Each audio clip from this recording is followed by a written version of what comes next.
We asked people, do you consume porn? How do you feel about your partner consuming porn? Would you watch it with your partner? Yeah. And this is the largest spectrum I've probably ever seen.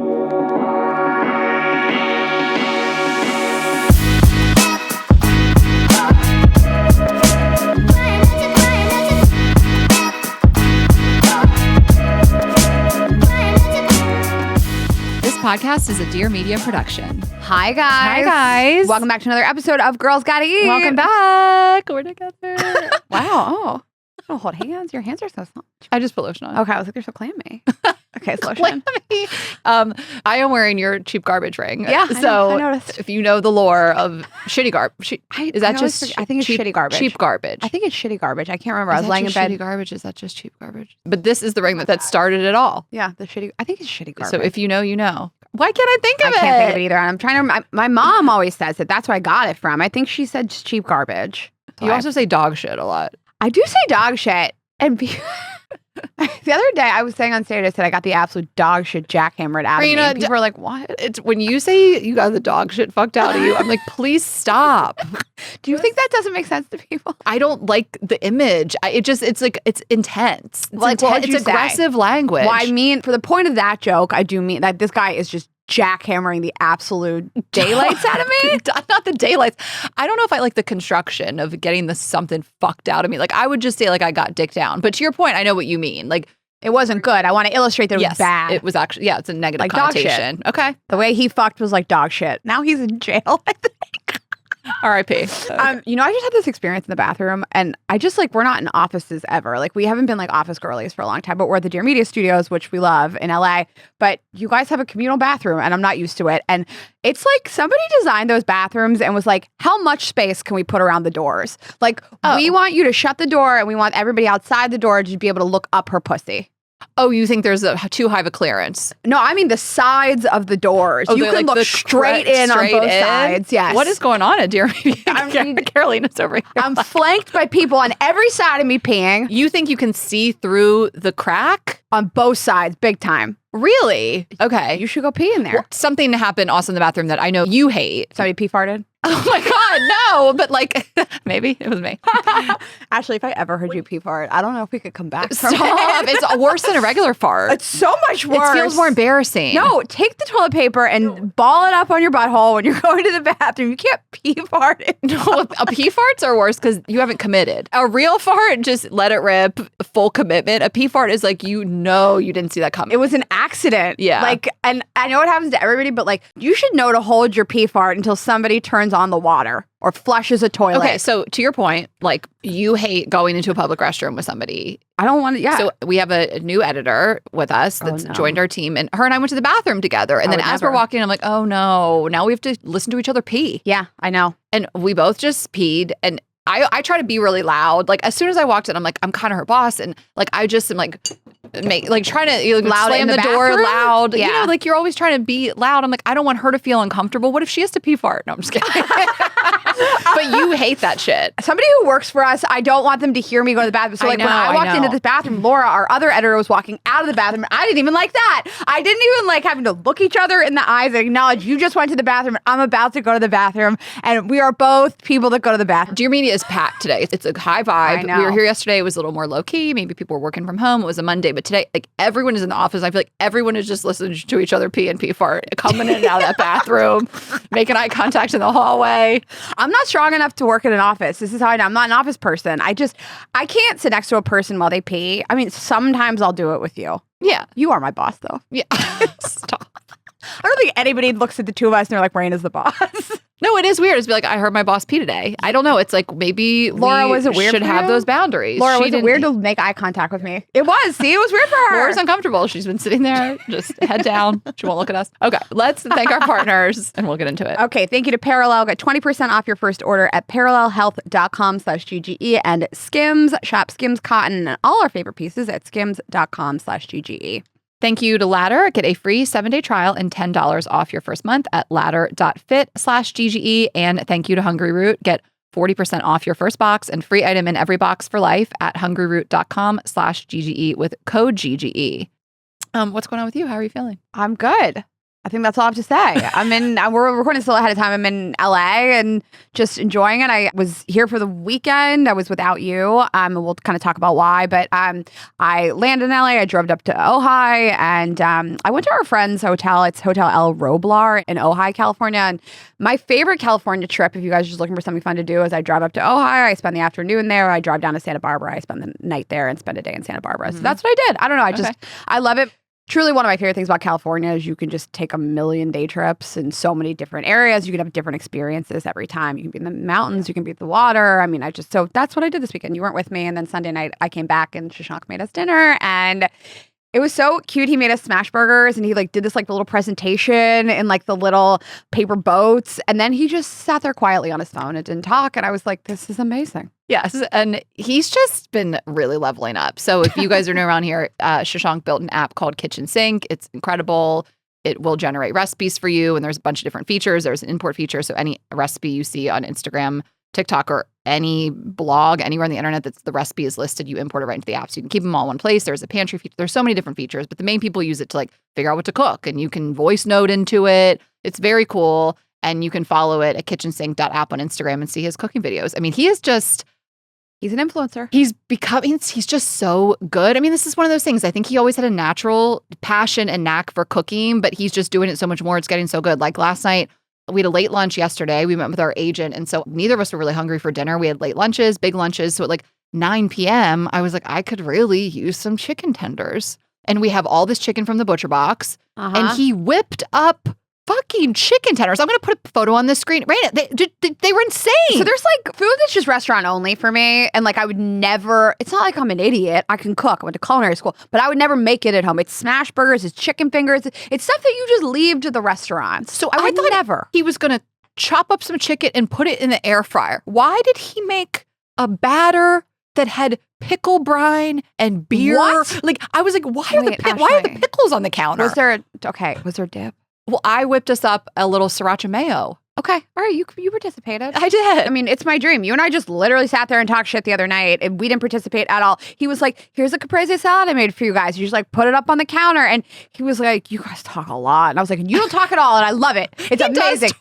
But yes, he was in his scrolling bag on that particular night. But yeah, it was fun. But you were not here with me this weekend, and I knew you want to talk about it a little bit. This episode is just going to be kind of a wild ride. We start crazy. We're going to break it down. Then we're going to do porn. So yeah.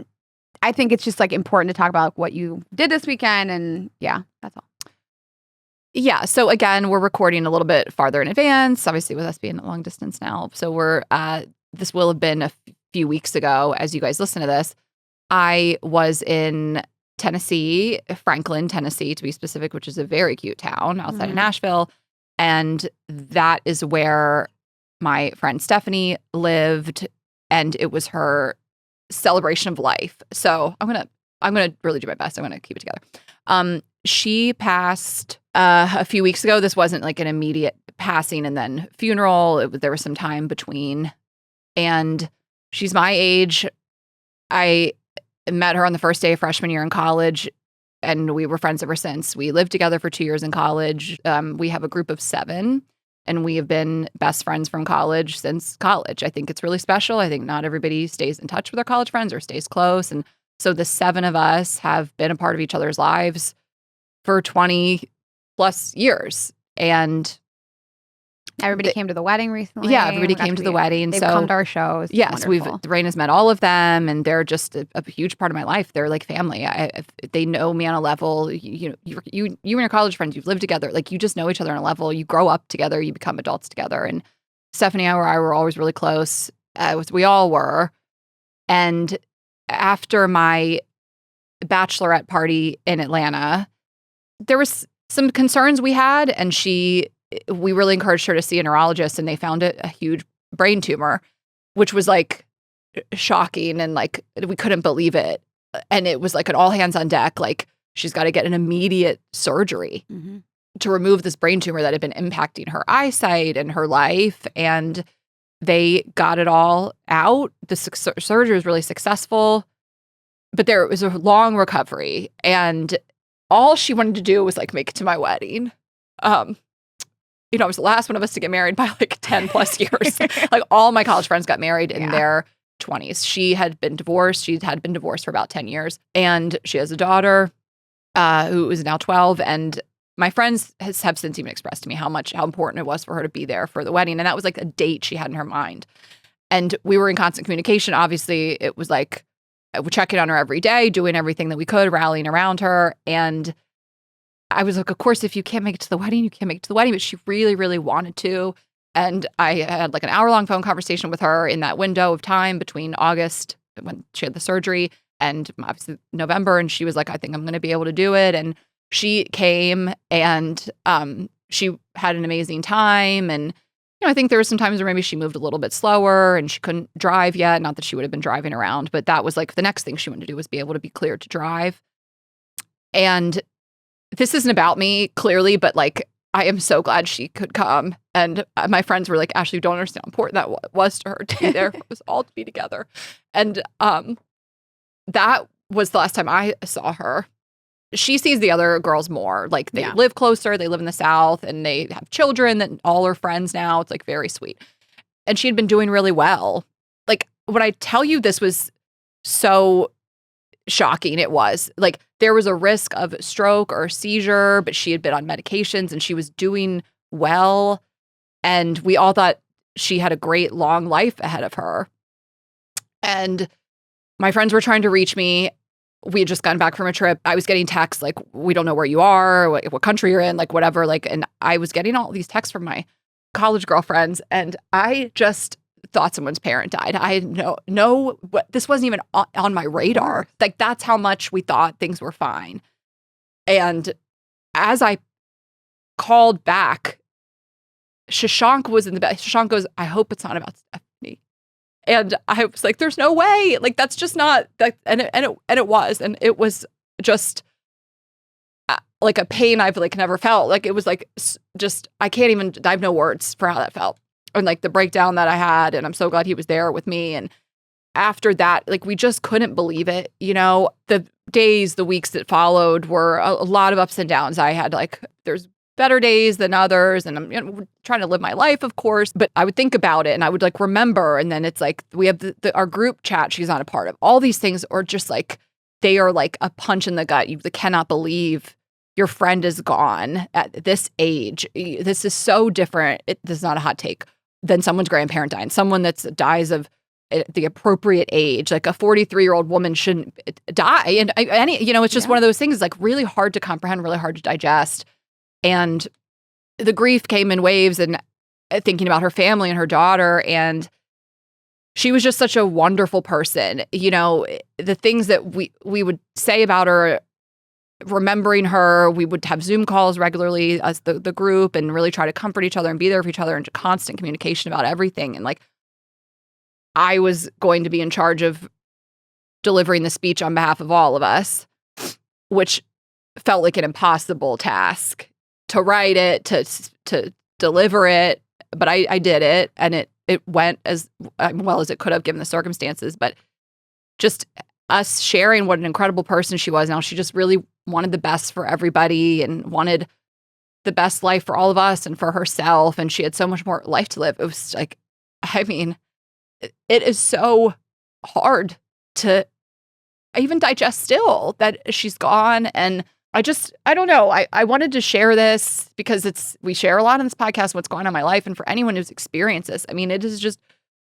so destabilizing to have someone your age when you're whatever age it is, when you are too early to die. You're not supposed to die. I mean, I think about her daughter, and it's just like, she's 12 years old. Like, she's going to grow up without a mom. And I know she has like a great support system and a great dad, and she's all these women in her life and now. But stepmom, it's like heartbreaking, and it's so senseless. And when these things happen, you're so angry because you're like, I don't know where to put these feelings. Yeah. This just shouldn't have happened with modern medicine, and she's just too young. And it's really hard to digest at this age. It feels so unfair. Yeah, there's just like a lot of anger, and like, is there anything? Everyone's like, is there anything we could have done? And they're just saying that she had a seizure and it passed in her sleep. It's just been so hard, and we all went there. And the thing that gets us through is having each other, and like really being there for each other. And remember her in the best way. And she was such a light and she was such an amazing friend. And she was just so funny and smart and easy to be around and supportive. And obviously her legacy will live on forever. And we will always remember her in that way. And her daughter is friends with all the other friends' daughters. They all have daughters, besides me, around the same age, and seeing them all together and support her. Like, I couldn't stop. Like, I was like, I gotta stop taking pictures of these girls because they love each other so much. And they're 10 to 12. And there were 6 of them. They're like a little like sorority, and they just all were like with each other all weekend. It was really nice to see. But when we walked into the celebration of life, like the venue, like we all just fucking lost it. It was so hard to digest. It was so hard to see her in like a in memorial way. Like when they first even sent me the like information, I couldn't even click on it. I was like, I can't think of her. I can't look at her like this is someone's grandparent that is like in their old age that has passed on, where it's like hard to even call it a celebration of life. Like I was like, how are we towing the line here? This is so tragic. Mm-hmm. You know, like I think everybody did their best, like speaking about her, and Stephanie like loved comedy, and I would have known she would have wanted me to like make some jokes and like about us meeting in college and who she was. And I think I really towed the line really well, and I broke down at the end. It was just really difficult. And for anybody having to do that, I just want to validate how hard it is. And, you know, value your friendships. And we always say life is long, but life can be short. And I feel like I certainly could have checked in on her more. I'm not having a bunch of guilt and regret. You know, I feel like I saw her and we all had plans to see each other this fall at a football game. And I'm not really living with that, but I certainly could have checked in more. It's just, I guess that's the message I want to send. You know, if you have a friend struggling with anything, just, you don't want to live with any of that guilt that could I have checked in more? Yeah. Could I have texted more? And like, I don't know what the message here is. I was telling you, like, do I want to talk about this? Mm-hmm. I don't know that I feel like I can get through it or I feel prepared to talk about it. And you just said, this is something not a lot of people experience, like losing a friend at a young age. You know, you can't live your life every day thinking, well, if I never talk to them again, like, what will I do? And of course, I think you did a beautiful job talking about her. And I think that anybody that faces this is like, this is so senseless and you're so angry. And I had a very different experience when I was 19. My boyfriend died, and I had been out with him all night, and I dropped him off at his friend's house, and we pulled up to my house to watch a movie. And I was like, you know what? I'm gonna take you home. And I took him to his friends, and I even texted my friend. I texted my friend Aaron. I was like, he thought he was gonna get laid last night, and I fucking took him home. And he went into cardiac arrest, and he died in the middle of the night. And I remember getting the call the next day, and I felt so much guilt. Like, if he had been in my home, if I had just let him come over, if I just spent more time with him, like I could have saved him, I could have helped him. And I was so angry. Like I remember his mom saying to me, this is just what Jesus wants. This is what God wanted, was to call him up to heaven. And I was like, fuck you and fuck your rationale. And how dare you say this to me? And how could God want this? And I remember my mom saying to me, like, if this is what gives her comfort, you have to let her have this. Sure. People really turn to religion a lot with this because it helps them make sense of it. Yes. I mean, how can you make sense of your 19-year-old son dying? Right. And I was so angry with that. And I really was glad my mom was just like, if she finds comfort in this, you have to let her have this. And all that to say, like, it's nonsensical. You'll never make sense of it. No one should lose their life at that age. It's just, it's senseless. It's horrible. And you're angry and there's nowhere to put those feelings. But like, we do go through these things. And if you feel like guilt that you like could have checked in with her more, I don't know. You can't live your life every day thinking every day my life is going to die. I mean, you had an incredible bachelorette party. You invited her to your wedding. You had a great time with her at your wedding. You've invited her to our live shows. And like, you've done all the things you're supposed to do as a friend. And you hope at the end of somebody's life that you just feel like you did the right things, and you did. Yeah, I appreciate you saying that. And I know she felt like she was so loved. You know, I know that she felt like that. Not everybody has friends like my college friends, man. I feel so lucky. Like sometimes I feel like I'm the delinquent friend because my life's a little different. I'm always like, whatever I'm doing. And they're so loving and supportive. Like we are family. And like the way we stepped up when she had the surgery, she was so loved. And I know that she knew that. And her daughter is an incredible support system. And I just wanted to at least like say this on our show, and we'll like miss her forever. And it is like a unique experience. Shashank lost one of his best friends when he was 20, and they were all in the car together. And one of the 5 of them, one of them died, and it defined all their lives forever.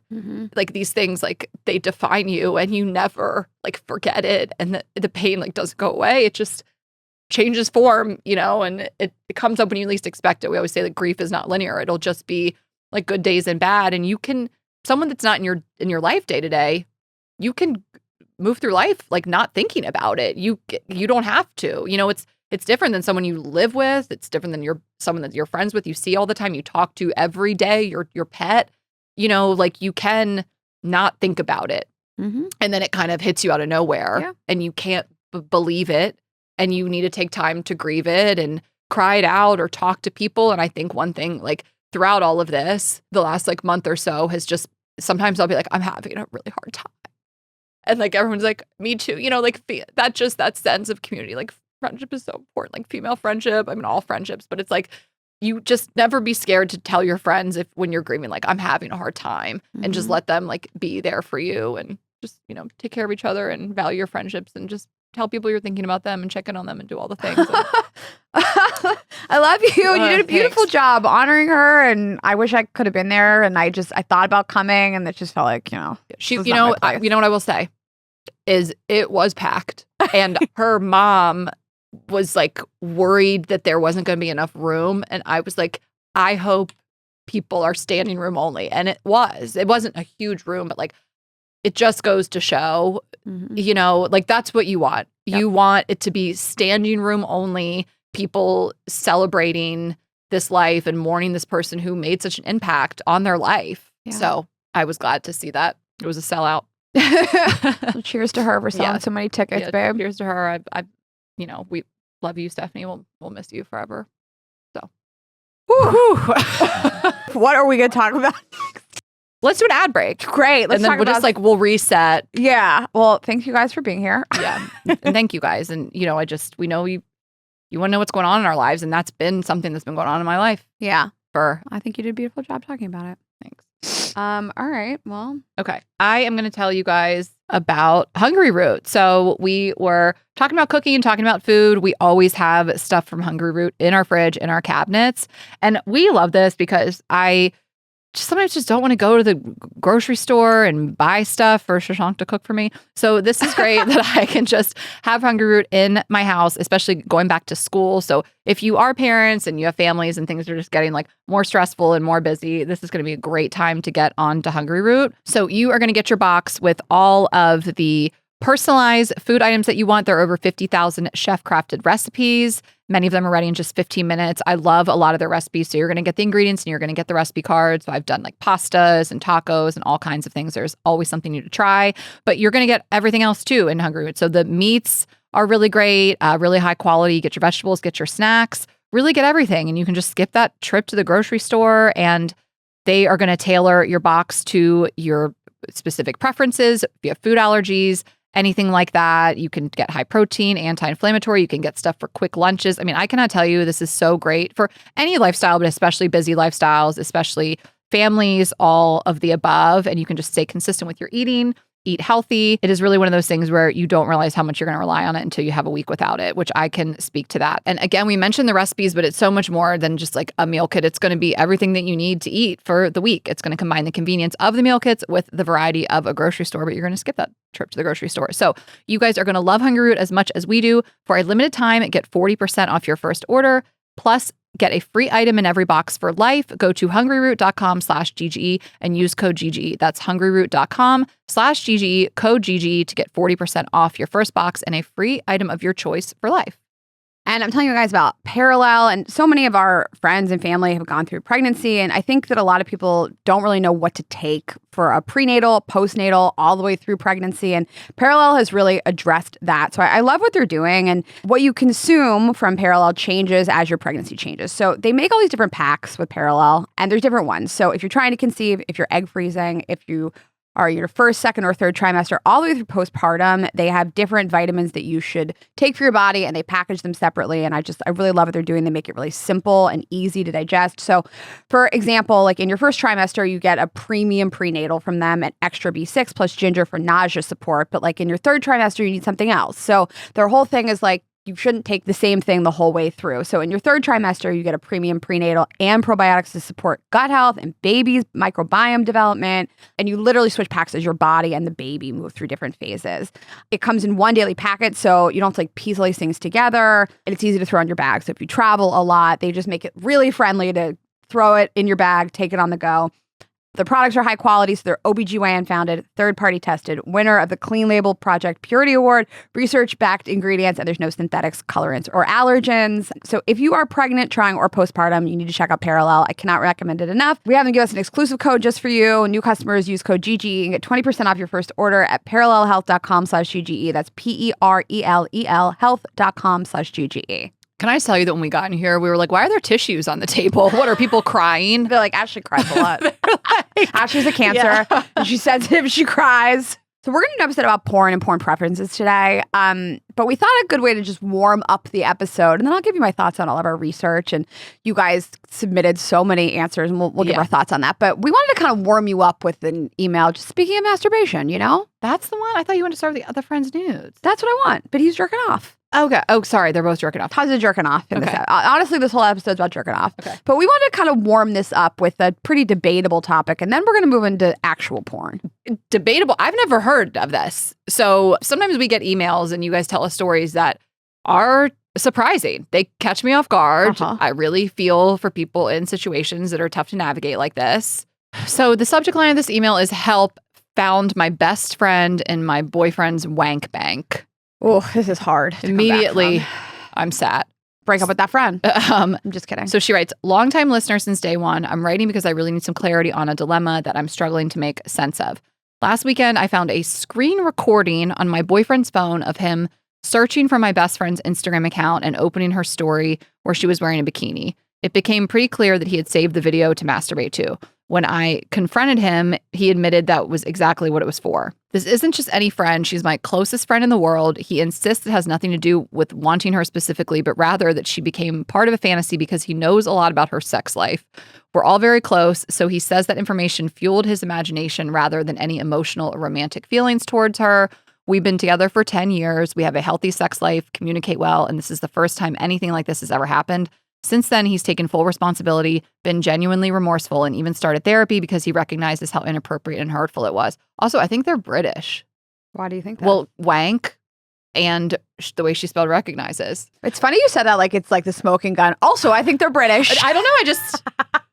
You know, I've sniffed out as they're British. Maybe they're and just... that is part of my reasoning for what I think. Maybe they're just better people, but they're not American. He was honest. More. Okay. But I'm still completely broken. I feel like my trust has been shattered, and the fact that it involved my best friend makes it so much worse. At the same time, I keep wondering whether I'm making it bigger than it is because ultimately it was a fantasy and not a physical affair.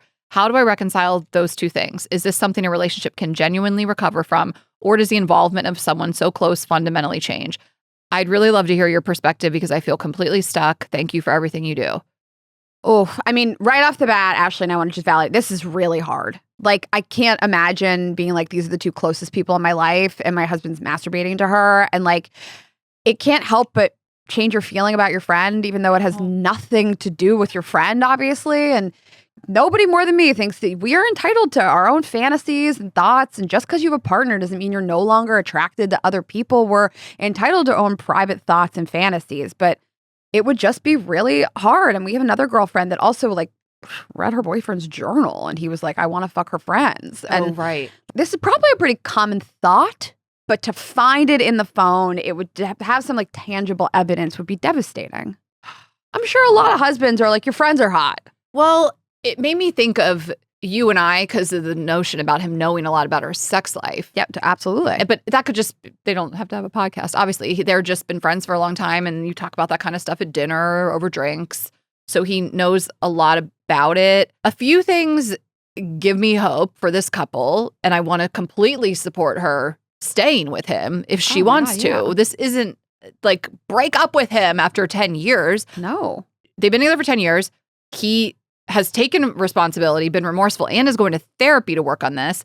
And she says they have a healthy sex life after 10 years and communicate well. Like, it sounds like what we always say, that everything else in the relationship is great.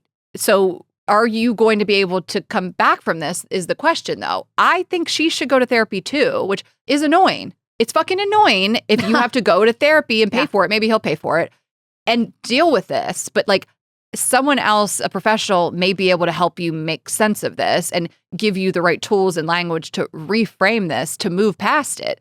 The friend is going to be tough. to feel that way about the friend. And it's just going to be natural, and your friend didn't do anything.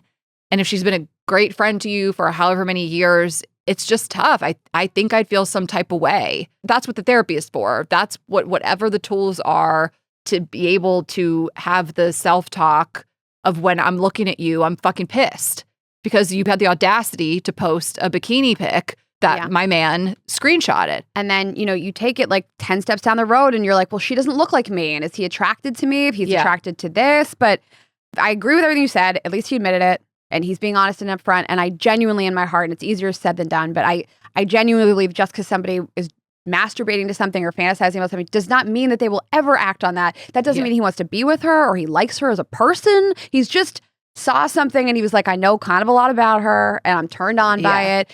It would hurt no matter what. And I sort of had a situation like this, actually, where I was sleeping with somebody and I knew that he was into a friend of ours. And she is so beautiful. Who would not be into her? I mean, she's like our most beautiful friend. I mean, I watched him like hit on her. I mean, but this was not a person I trusted or was in a. I don't think he's a nice person, and I wasn't in a serious. That's not my serious partner, but I want to validate that. Like even in that situation, it like really hurt. It made me think certain things about her. I had to talk to her about it, and she's an incredible, wonderful, evolved friend. And she was like, Raina, or something like that. And she like laughed, and we had a nice time talking about it. But I validate that even at the lowest levels, this like really hurts, and it makes you feel a certain way about yourself and how you look and. Am I the fantasy for my husband now? But I don't know. Two things can be true. I can validate how bad this feels, but also say like it sounds maybe like it was harmless enough. Well, also after 10 years, this isn't we just started dating or this isn't 1, 2, even 3 years in. Like 10-year relationships, people are doing what they need to do to keep their own, sex drives alive, like whatever it is. I'm not like defending it. That there's that part of it too. After 10 years, sometimes shit happens. The fact that it's her best friend really sucks. Like, it's not just a friend. And what happens when they're all together now? I think it's going to be hard to hang out together. It just kind of is. Yeah. It's unfortunate. Like, it's just going to take some time. Maybe someday you will laugh about this. I would try to separate the friend from this and say, like, this has nothing to do with her. Does the friend know? I'm dying to know. Can you please email us and let us know? Did you tell your friend this? I mean, I would just die. I mean, when our friend told me that her boyfriend, she was like, I bet it's about you. I bet that journal entry is about you. And I was like, I would never fucking touch him. Let's discuss this, you and I. Would you tell me this? If my partner was jerking off to you? If this happened, I don't think I would tell you. I always say it's hard for me to make judgment calls on hypothetical imaginary relationships because we all have like a what we would do and then what you actually do. Yeah, I just don't think I would be running to tell you. For the main reason just being the level of discomfort for everybody for years to come. Like, why bring another person into the mix that feels uncomfortable? Because what I will say, I think this will get better with time, clearly. Like everything else, like it just is going to take time. And even if you can't see that now, how am I ever going to get over this and how am I ever going to forget about this?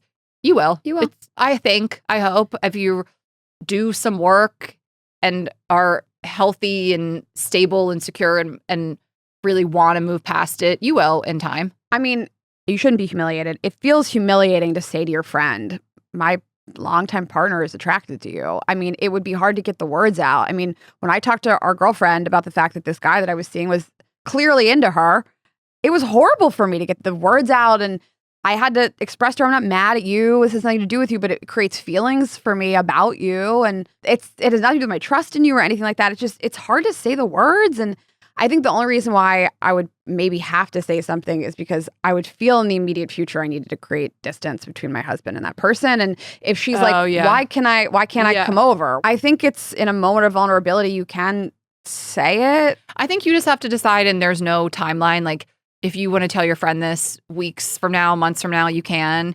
You don't feel pressured to share it now. To me, it's like I'm looking out for the future us. If I tell you this, that Shashank did this, like you will never forget it. I actually will never You will feel weird around him, and we will both feel weird if I'm saying anything about him going forward, no matter what it is. Okay, you know what? Now I'm reframing it. I don't think it's a friend I want to know.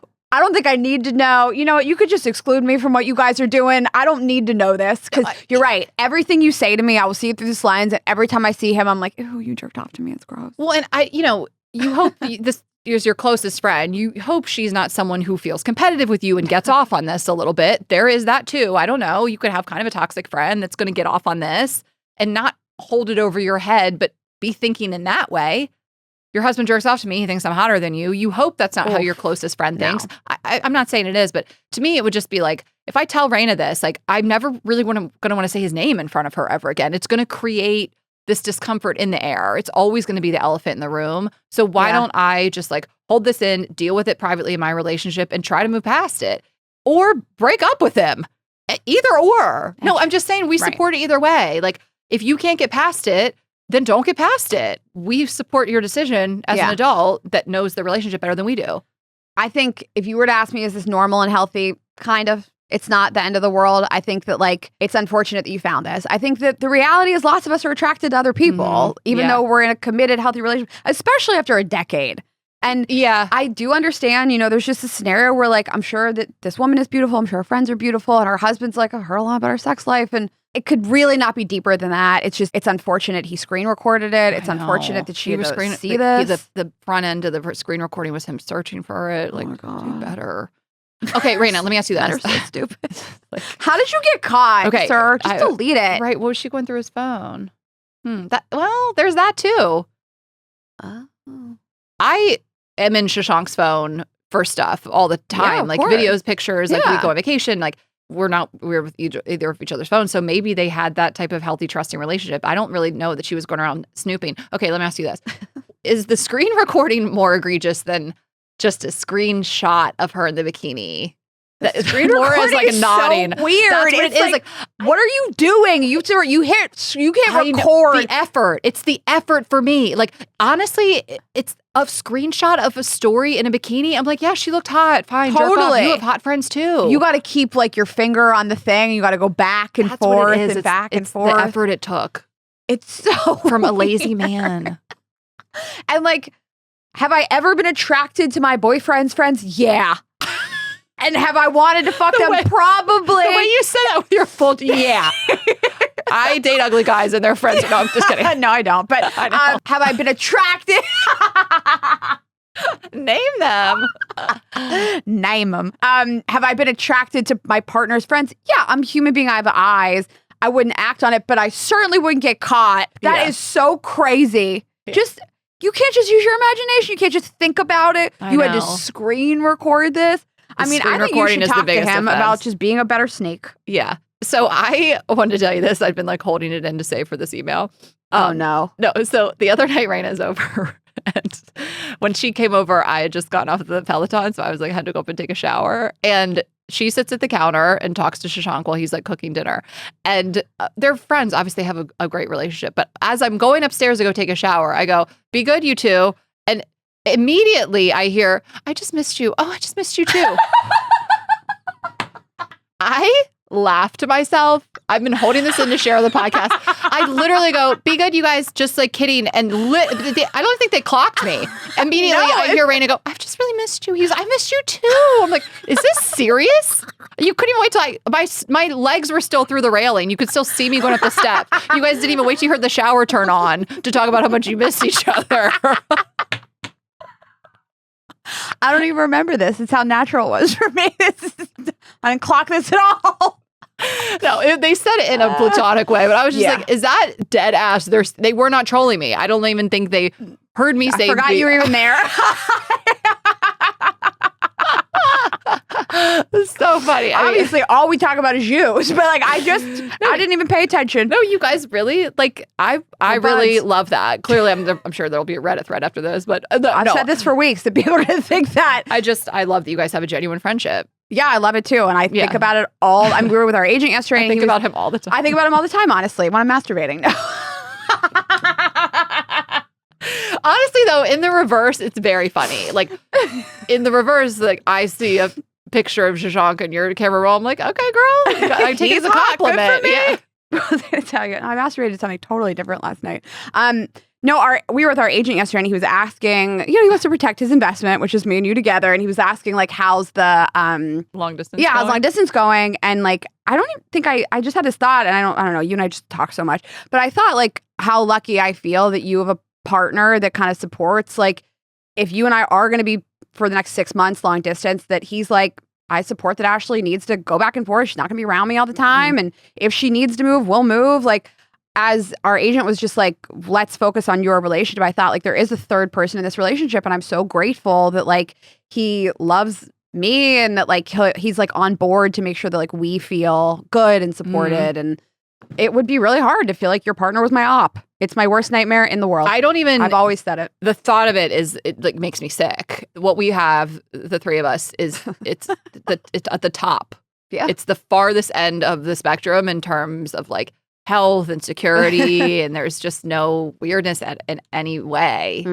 I feel really lucky. Like, I couldn't date somebody that he didn't like. Yeah. I can't even imagine what that would be like. No, we're good. We're Gucci on. Well, he hasn't texted me today, and I'm gonna jump out this window. Okay. Well, let's just knock out our other partners before we get into this porn convo. We are so excited for you guys to hear it. I am going to tell you about Ladder. So if you were trying to look hot for your friend's boyfriend who's going to take a screenshot of you, you guys should check out Turn It Up Tuesday, which is lower body strength and Pilates on Ladder. No, I really do love the Ladder app, and this is a great way to get in your training at home. It's like having a personal trainer at home without the exorbitant cost, inconvenient scheduling, or awkward small talk, but the same expert guidance and structured workouts. So if you don't know what to do at the gym, or you're tired of just doing random workouts from YouTube or Instagram with no results, Ladder is going to give you a real plan from an expert coach. So the workouts build on themselves, and so you can really see your progress week after week. I just love this.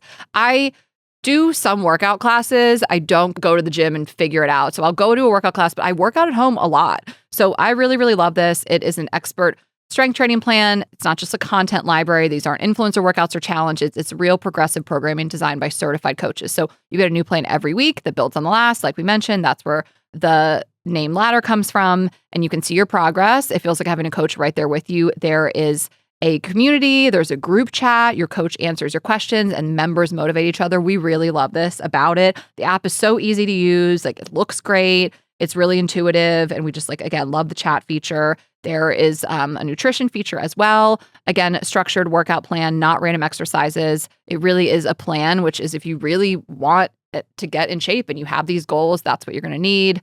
It's less than $1 a day, so really accessible, expert programming versus what the gym costs. I mean, I haven't joined a gym in so long. I can't believe what they cost these days. So you guys can remove the guesswork with Ladder and get a real coach in your ear telling you exactly what to do for every workout. No thinking, everything planned for you. If you have an iPhone, head to ladder.fit/GGE and take a quick quiz to find your perfect Ladder plan. Use our link and get a free 7-day trial with no credit card and $10 off your first month if you join. Okay, and if you want something sexy to wear in front of your friend's boyfriend or husband, Skims. Honestly, that is the move. Sitting on that for 2 minutes. Yeah. I'm like white knuckling it. Like, oh, I'm gonna drop my little joke. You nailed it. I actually did wear PJs over your house the other night. We both wear something, but Skims cotton loungewear. It's the only thing I wear around the house. The only thing I sleep in. It's the only bras I wear. It's the bra I'm wearing right now. I just love Skims cotton. It holds up so well. So the cotton piece, the cotton jersey, the cotton ribbed. You're obsessed with the cotton ribbed top. Tank. The cotton rib tank is like hard to get. I know it's hard to get. Selling out. I know. So just that rib tank look. I've tried so many different brands. This is what I come back to. It is the best. I don't have to wear a bra with it. I know we don't like it has. bras. It's not. It doesn't have a built-in bra or anything. It's just really that nice, sturdy, quality ribbed material that holds your titties up, and then the way it lays on your stomach, like the seam at the bottom. I don't know how to describe it. I have it in every color. It's so good. It's so good with jeans. It's just the perfect amount of crop for me personally. Obsessed with it, like obsessed. And then they have the fold-over pants to go with it. And so they have lots of different colors. I mean, truly, it's the only pajamas I wear. It's the only stuff I wear under my pajamas, and I love it. And everything from there holds up well. Tons of colors, tons of sizes. So I love what they're doing. You can shop Skims at all of our favorite pieces at skims.com. After you place your order, be sure to let them know we sent you. Select podcasts in the survey. Be sure to select our show in the drop-down menu that follows. Okay. Okay, porn. Okay, so this episode, I want to take credit for the topic, but Raina's going to definitely lead this conversation. Last night, I was like, my freak flag is going to fly today. But I always want to tell you guys where we get inspo. And to me, I just want to know this stuff. I mean, one of my most proud episodes was how often are couples having sex. I just want to know. Like, I just want to know how women are consuming porn, how much, what they're watching. Like, and I think other women want to know that too. and watching porn with partners and all these different things. Like, it's just honestly being nosy. And we are able to conduct these surveys and gather this data with 10,000 people, 10,000 if you're listening to this, like-minded women like you.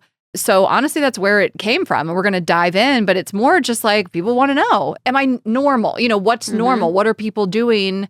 And it's all normal. Like, none of this is outside the norm, but it's just out of curiosity, honestly. And we posted all of these slides, and compiling this was so fascinating to me. And we asked people, do you consume porn? How do you feel about your partner consuming porn? Would you watch it with your partner? And this is the largest spectrum I've probably ever seen, from people saying, I would never watch porn. It's bad for women. I do not want my partner to consume porn, and I would never watch it with my partner. All the way to, I watch it all the time. They watch it all the time. We watch it all the time. And no one is wrong. Like, everything is normal to me as long as you feel healthy and safe, and it's something that you feel good about in your own body and your relationship. And there's actually no normal when it comes to this. Like, whatever turns you on and makes you feel good and boundaried, that's what's normal and that's what's healthy. And you know, this is really such a private thing to talk about. Like, what do I masturbate to? What kind of kinks am I into? And I mean, you guys just continue to surprise us and impress us with how open you are. And we'll close this out with just sort of tips for watching porn with your partner. And I even loved the advice you guys had, because it was just healthy. It was light. It was easy. It was really like a lot of compromise. And just thank you for always just giving us your whole lives.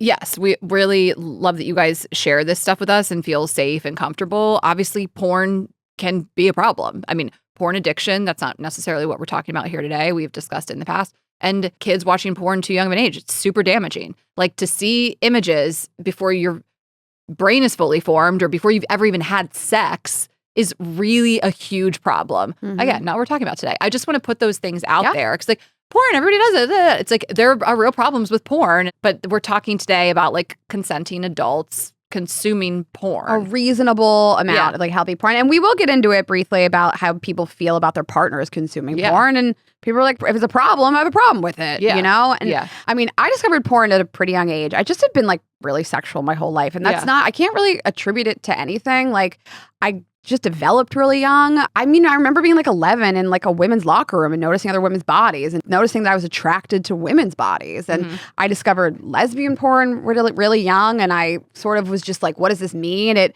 just affected me in terms of thinking like, am I straight? Because I'm very turned on by lesbian porn. I love it. I pretty much exclusively masturbated to that most of my life, but I don't identify as being gay. I don't date women. I've slept with women, but I mean, very sporadically. Well, did the porn come first? Right? Way first. Right. Of course, obviously you just said. But I guess, was that the inspo?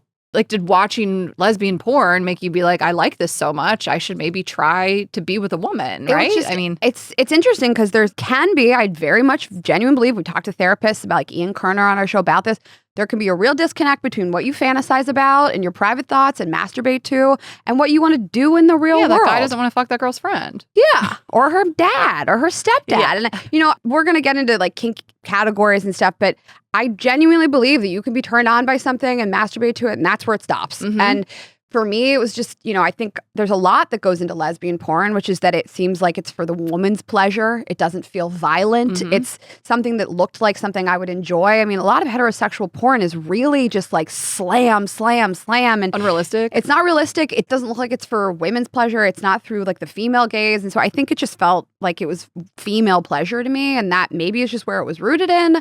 So I discovered really young. And then also something I discovered really young was this website called Lit Erotica. So it's Lit Erotica if you guys are interested. And it has all these porn categories, and it's erotic literature. I mean, it's not like smut novels. It's pornographic writing. And there's tons of categories, and I really liked reading that when I was growing up. And I was like, that's crazy. I'd never heard of maybe doing that, but it's a heavily female characteristic. The women like to, we use our imaginations. We're not as visual necessarily. So I've always used porn. I pretty sporadically in my life at this point. Like, when I get really high, I like to watch porn. I don't particularly have a problem with my partner watching porn. I think as long as it is a healthy, normal amount, I'm not going to regulate what somebody else does with their body. And then just to close this out, I have not really watched porn with a partner, but I'm open to it if somebody wants to. So that's where I'm at. Because I didn't know that about you.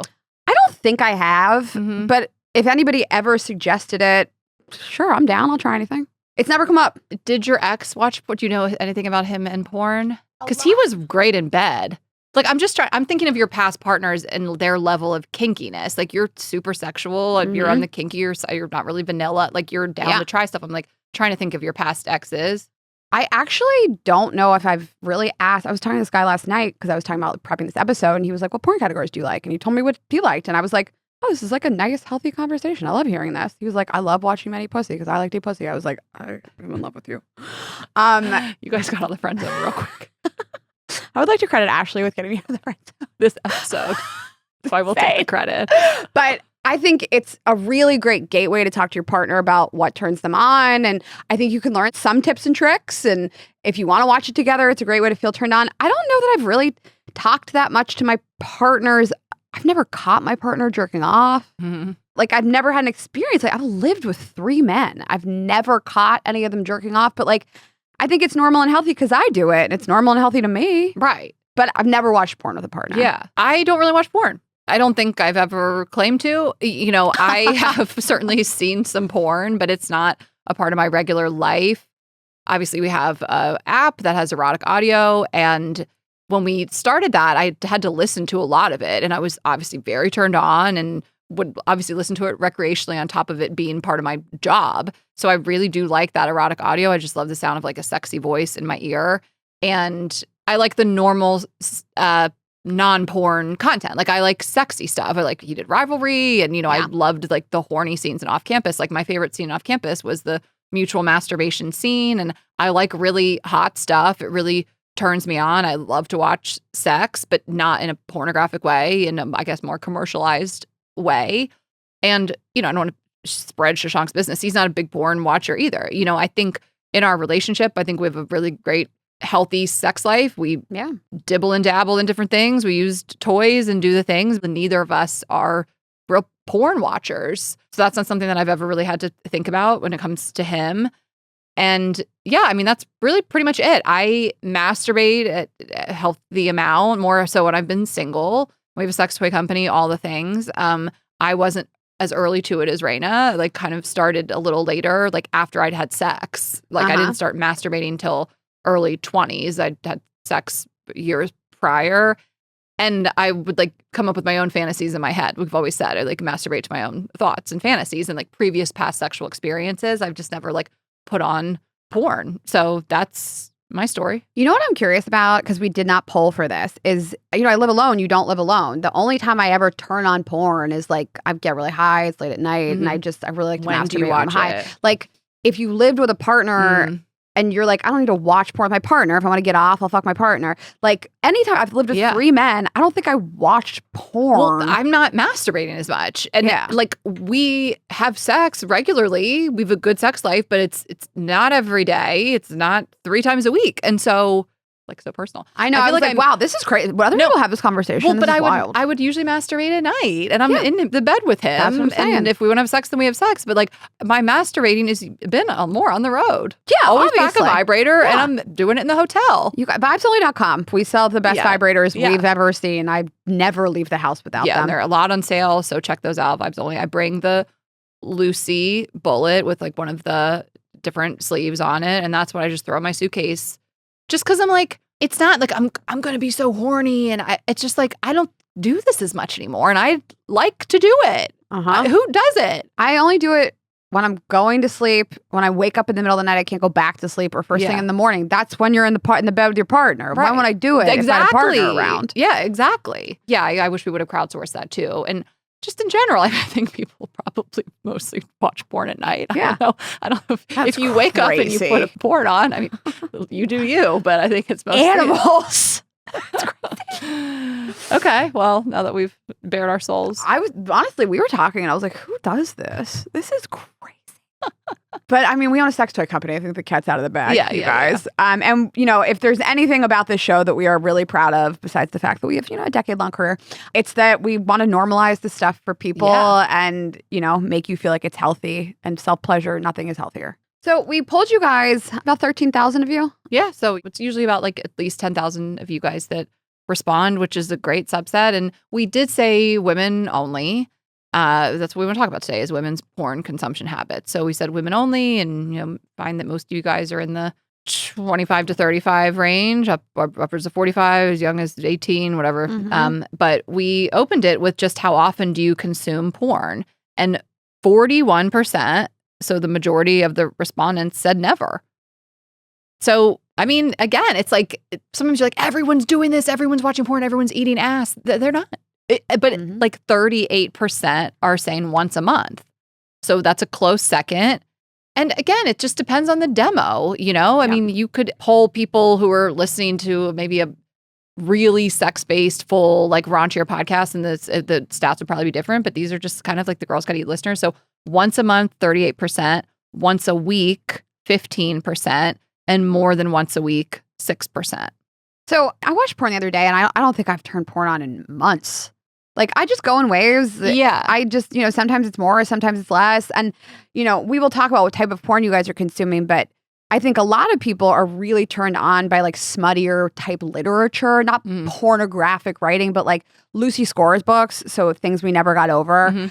It's just a novel, but there's so much heavy sex content. And I don't know that people think of that as porn, but they pleasure themselves to this type of stuff. Exactly. Also, I want to clarify, like I said majority, but I meant the highest percentage, but the majority of people are watching porn.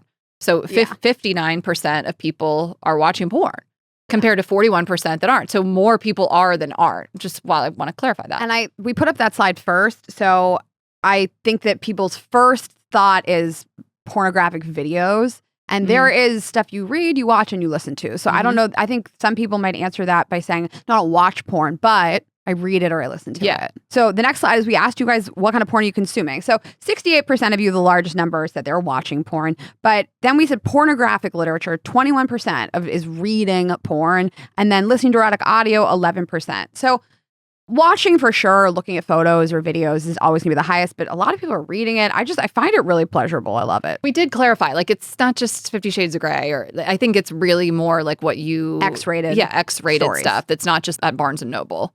Yeah. So we thought that was interesting too. And then what general porn category is your preference? The highest percentage was straight, so 48%, but still under half.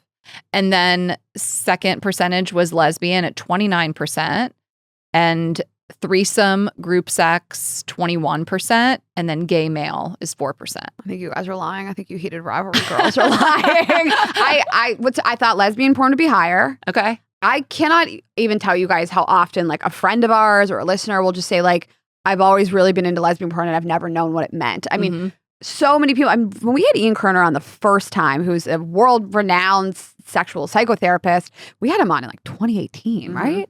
My first question for him was like, I've always watched lesbian porn. Like, what does that mean? Yeah. I thought more people would say lesbian porn, but it is really common among straight women. Yeah, I am as straight as they come, unfortunately. No. And I like lesbian porn. I like, again, I'm not going to claim that I watch a bunch of porn, but like The Hunting Wives, I feel like that was lesbian porn. And I'm not like, oh no, I don't want to see that. I also like gay male porn from Heated Rivalry. I mean, using the porn loosely, but I'm turned on by these scenes. Yes. To be clear, 2 women, 2 men, and I'm straight as they come. But I think like some people that's more easily digestible than like dick in vagina. Like that's more of it's softcore. 100%. I think women are into softcore porn. Never want to see is some woman getting roughed up.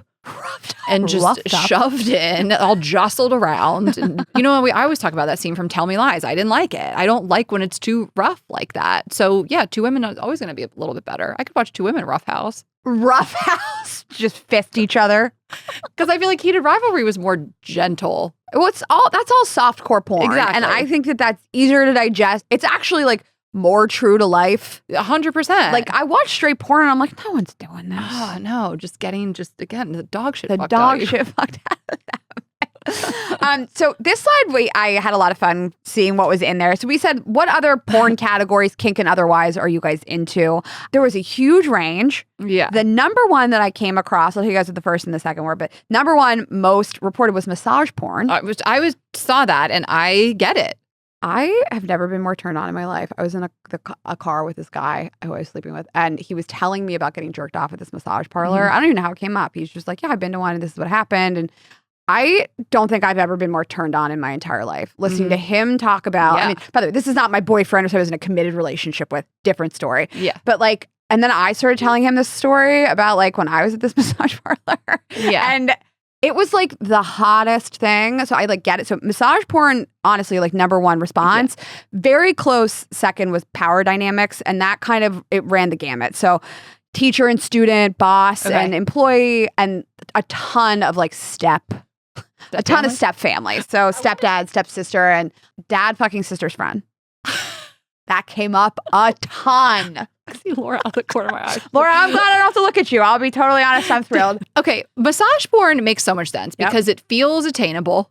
We've all been there. Yeah, we've all hoped for it. We've all hoped for it. And there's a romance aspect to it. You know, it's something that's like sensual and your body's being taken care of, and then it gets sexual. So it's like, I really do understand the appeal. I'm pretty much turned on every time I get a massage. I mean, I don't want to make it weird, but like, it's like another thing that just feels like approachable, relatable. It's for my pleasure. Like I'm receiving this thing. Yes. It's like, yeah. So that came up, but I mean, it was a huge range, all kinds of threesomes. So female, female, male, male, male, female. Trans porn came up a lot. Okay. A lot of women's enjoyment and being pleasured just in general, just women enjoying themselves. Masturbation, so watching somebody masturbate or mutual masturbation, which I like love watching somebody masturbate, and we'll talk about that later. Anal, pegging, exhibitionism. So I mean, if you guys can think of it, it was in this slide. Yeah. But the range is really huge. And again, it just reminds me that like just because somebody fantasizes to this and jerks off to it doesn't mean they're going to do it in real life or they want to do it in real life. It's just a fantasy. It can really just be that. Yeah, just like scratching some sort of itch. You might not even know where it came from. Okay, we'll gloss over this one, but I'm comfortable if my partner watches porn. 70% said only in moderation. 17% said anytime, and 13% said not at all. So that's pretty much what I expected. And the not at all could be younger or more conservative.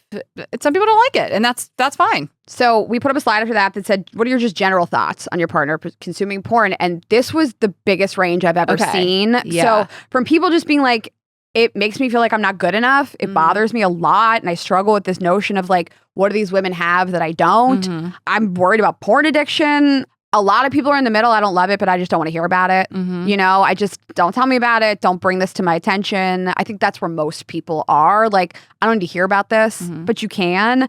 And it went all the way to the other end of the spectrum of like, I do it, so why can't they? Well, yeah. If you do it, then you can understand it. Like, I'm trying to put myself in these shoes. If Shashank was like watching porn, I mean, I think if it was a lot, I'd be bothered.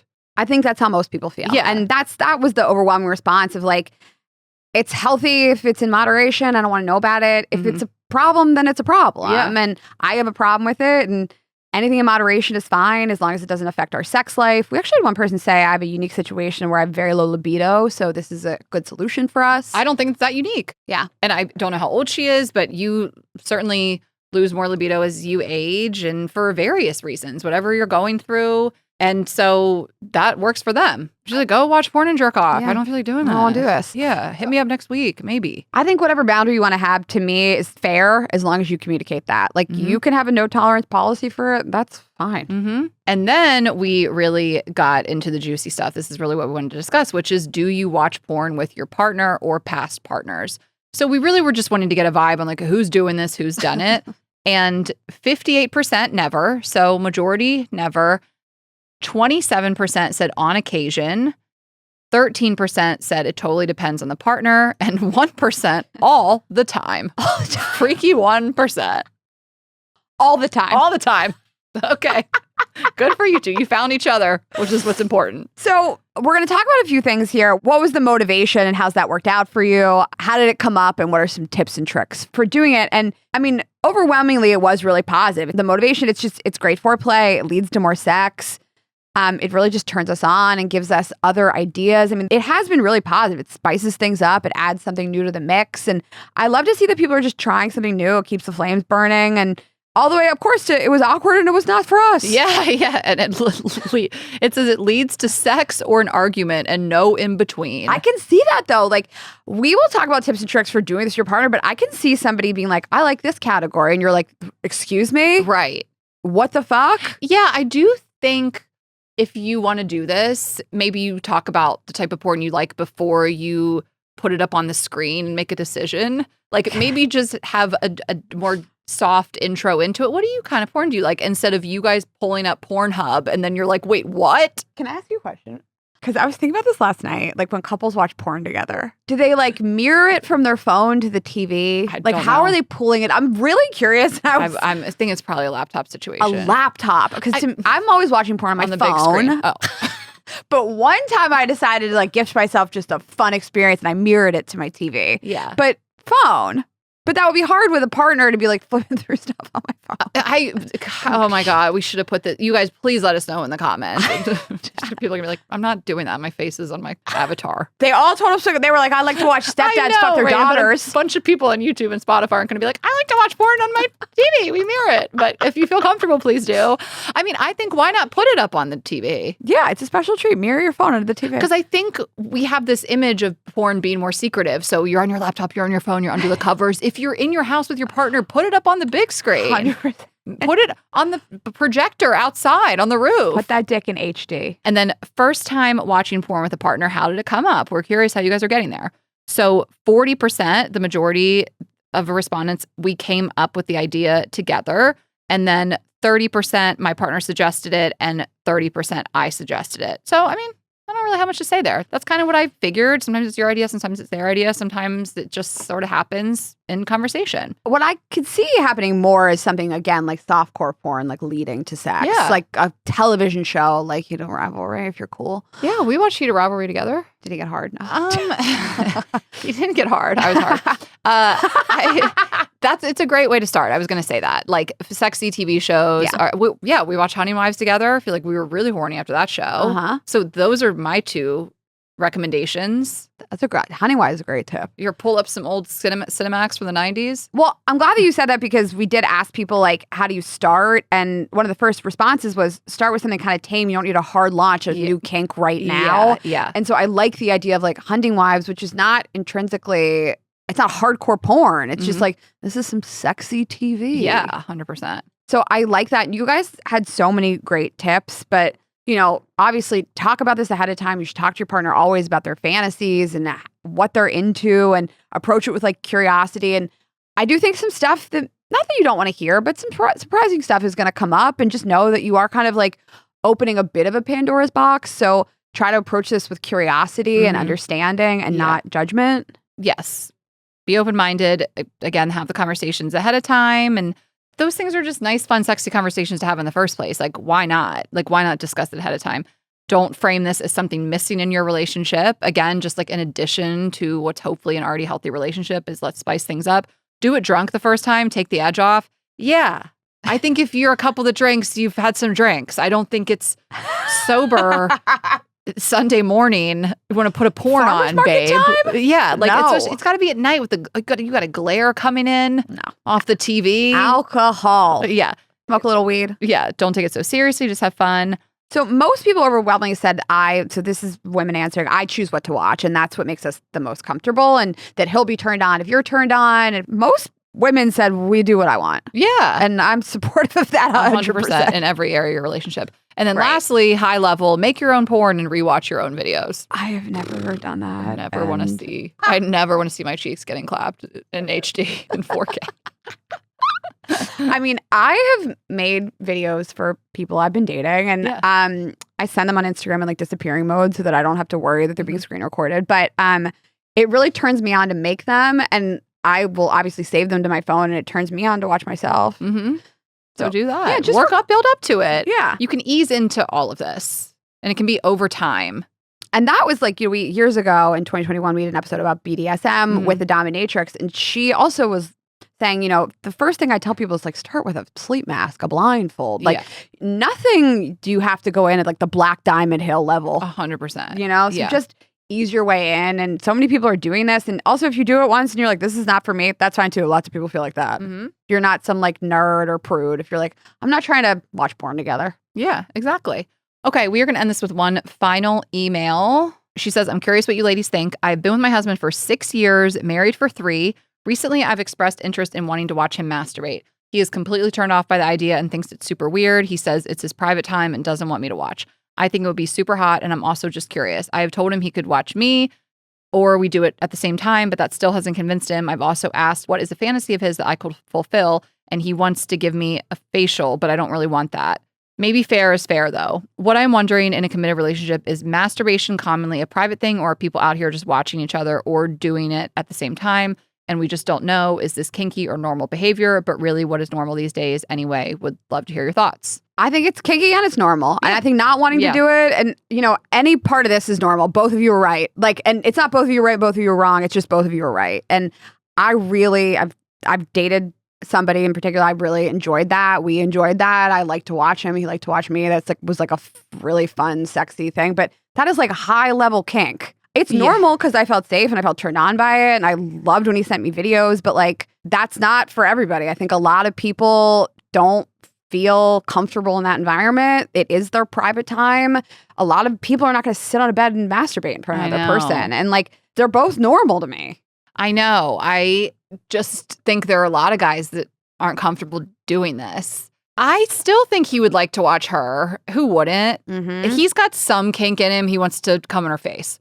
So right. he's not asexual. He's not just like, oh my God, ew. He's not some super duper buttoned up guy. What I was worried at as I was reading this for the first time when she asked him what a fantasy was, he didn't give her anything. You can get something out of him, but if he really doesn't want to do this, you can't force it on him. Yeah. And you could introduce it and you could introduce it again in 6 months. Just don't badger him with this because you have decided 6 years into a relationship, you want this thing. And I'm not saying that's what she's doing, but it could happen. It might not just happen right now. I just think he's going to like to watch her, but also don't just start masturbating if he doesn't want it. It's going to get awkward She just walks in the room like Louis C.K. Yeah. Oh my God. Exactly. That was exactly in this plant right here. He's like, I'm going to come in this plant while you watch. No, but again, if they drink, that could always help to lubricate you. I mean, we always want to be sensitive about that. Not everything needs to be drunk to try it out, but sometimes you want to feel a little bit more comfortable. I like that she was like, fair is fair. I get it. You don't want to have him to come in your face. I don't either. I don't know what to do. I'm closing my eyes and plugging my nose. I don't know how people are getting cummed on the face. Maybe you have more tips, but no. Okay. Fuck no. I'm like, I'll do anything. Not that. But I'm with her in if I think she probably feels that's degrading. But he probably feels like it's an invasion of privacy 100%. to watch him jerk off.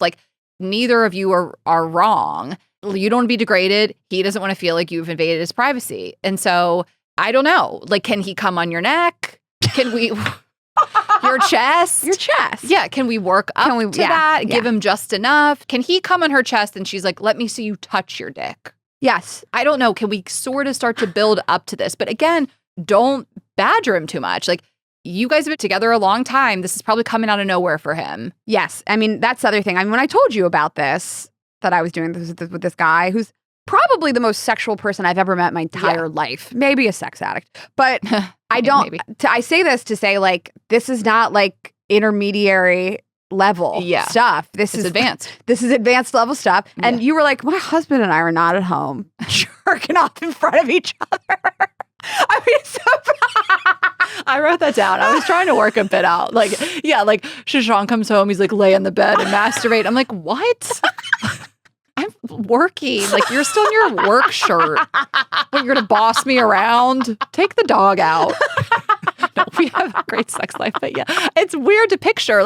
We would do that more if we were in a hotel on vacation or something. Which is where we started that. Yeah, obviously. Exactly. Yeah. The three of us.